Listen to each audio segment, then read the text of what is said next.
वैज्ञानिकों को मिले महाभारत के 10 जिंदा सबूत।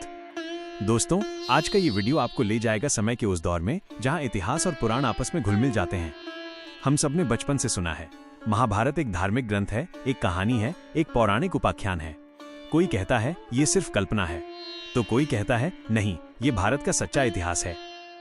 लेकिन असली सवाल ये है, क्या महाभारत सच में हुआ था? इस सवाल का जवाब ढूंढने के लिए वैज्ञानिकों ने जमीन खोदी, समुद्र की गहराइयों में उतरे, पर्वतों और गुफाओं तक खोज की, और जो सबूत उनके हाथ लगे उन्होंने पूरी दुनिया को हैरान कर दिया।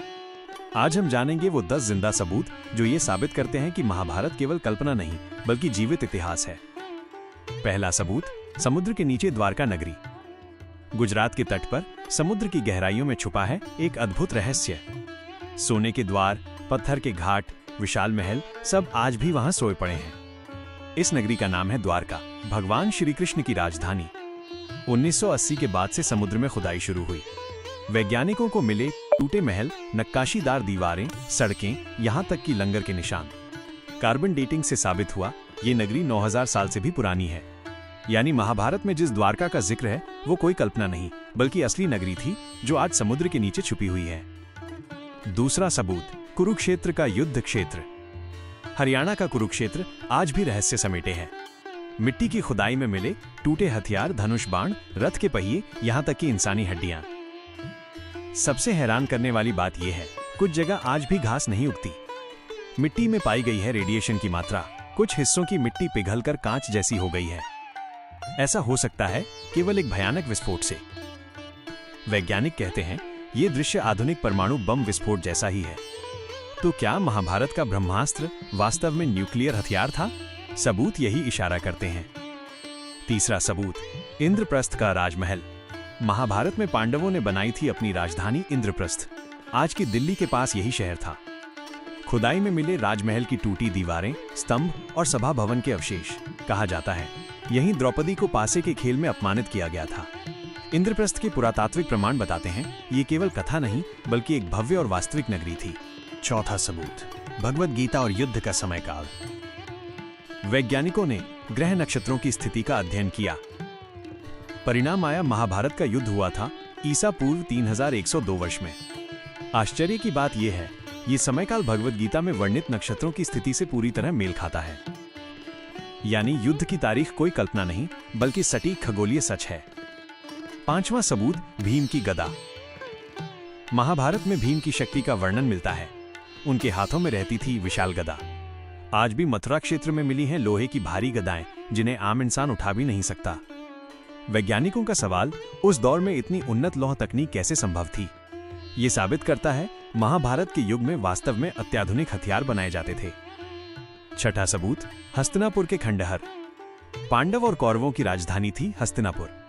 उत्तर प्रदेश के मेरठ क्षेत्र में आज भी खुदाई से मिले हैं टूटे किले, मिट्टी के घर, गहनों के टुकड़े। इतिहास कहता है एक बार भयानक बाढ़ से ये नगरी नष्ट हो गई थी। महाभारत में भी इसका जिक्र मिलता है। यानी इतिहास और महाभारत यहाँ एक ही कहानी कहते हैं। सातवां सबूत, अश्वत्थामा का रहस्य। द्रोणाचार्य के पुत्र अश्वत्थामा को मिला था श्राप, वो हजारों वर्षों तक जीवित रहेगा और उसके माथे का घाव कभी नहीं भरेगा। आज भी मध्य प्रदेश और गुजरात के कुछ क्षेत्रों में लोग दावा करते हैं उन्होंने एक रहस्यमय आदमी को देखा है जिसके माथे से लगातार खून बहता है। कई लोग मानते हैं वो अश्वत्थामा ही है। वैज्ञानिक इस पर कुछ कह नहीं पाते लेकिन रहस्य जिंदा है। आठवां सबूत, रथों के विशाल निशान। महाराष्ट्र और कुरुक्षेत्र में पत्थरों पर मिले हैं विशाल आकार के रथों के पहियों के निशान। इतने बड़े पहिए सामान्य इंसान बना ही नहीं सकता। तो क्या ये निशान अर्जुन, कर्ण या भीम के रथों के हैं? वैज्ञानिक उलझे हुए हैं लेकिन स्थानीय लोग मानते हैं ये सचमुच महाभारत का सबूत है। नौवां सबूत, श्री कृष्ण की बांसुरी। द्वारका और मथुरा की खुदाई में मिली हैं बांसुरी के टुकड़े, आभूषण और मूर्तियां। ये सब ये साबित करते हैं श्री कृष्ण कोई पौराणिक पात्र नहीं बल्कि एक वास्तविक ऐतिहासिक व्यक्तित्व थे। मिले घर, मंदिर, रास्ते, सब कुछ कृष्ण की कथाओं से मेल खाता है। 10वां सबूत, कुरुक्षेत्र की अस्थियां। गंगा किनारे कुरुक्षेत्र क्षेत्र में खुदाई में मिली हैं हजारों कंकाल। सभी एक ही समय के और सभी अचानक मरे हुए। वैज्ञानिकों ने जांच की और पाया ये मौतें सामान्य नहीं थी बल्कि एक भीषण युद्ध का नतीजा थी। यही है महाभारत युद्ध का सबसे बड़ा पुरातात्विक सबूत। निष्कर्ष, दोस्तों अब आप ही बताइए क्या ये 10 सबूत काफी नहीं ये साबित करने के लिए कि महाभारत सचमुच हुआ था? जिसे कभी लोग केवल कहानी समझते थे, आज वही कथा पुरातत्व, विज्ञान और इतिहास की रोशनी में सच साबित हो रही है। महाभारत हमें सिखाता है धर्म के मार्ग पर डटे रहना, अन्याय के खिलाफ खड़ा होना और सत्य की रक्षा करना। युग बदल सकते हैं, सभ्यताएं बदल सकती हैं, लेकिन महाभारत की शिक्षा कभी पुरानी नहीं होती।